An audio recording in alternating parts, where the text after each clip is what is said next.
Good afternoon. On my orders, the United States military has begun strikes against Al-Qaeda terrorist training camps and military installations of the Taliban regime in Afghanistan.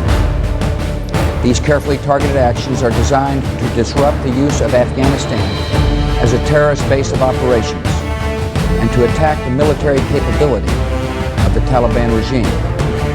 We are joined in this operation by our staunch friend, Great Britain.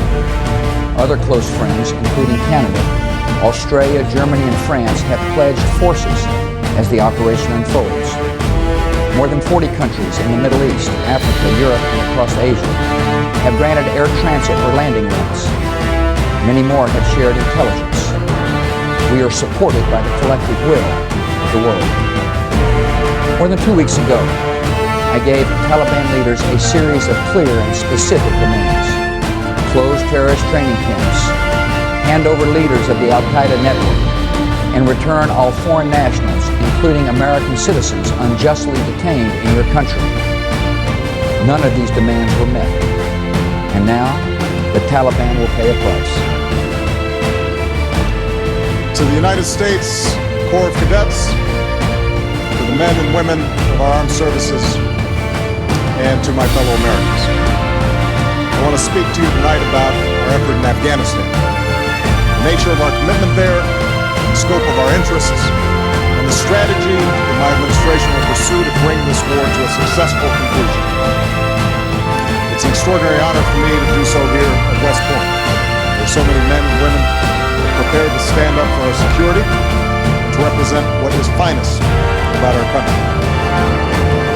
To address these important issues, it's important to recall why America and our allies were compelled to fight a war in Afghanistan in the first place. We did not ask for this fight. On September 11, 2001, 19 men hijacked 4 airplanes and used them to murder nearly 3,000 people.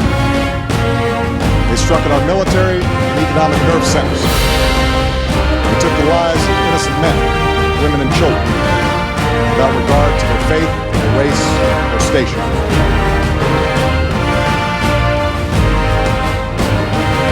Already, we have brought home 33,000 of our brave servicemen and women.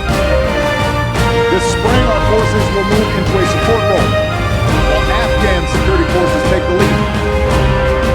Tonight, I can announce that over the next year, another 34,000 American troops will come home from Afghanistan. This drawdown will continue, and by the end of next year, our war in Afghanistan will be over.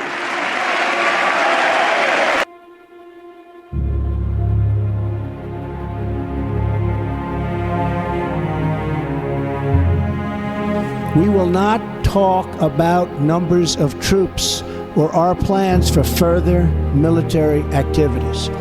Conditions on the ground, not arbitrary timetables, will guide our strategy from now on. We saw a mission of counterterrorism in Afghanistan, getting the terrorists and stopping attacks, morph into a counterinsurgency, nation building, trying to create a democratic, cohesive, and united Afghanistan, something that has never been done over many centuries of Afghan history.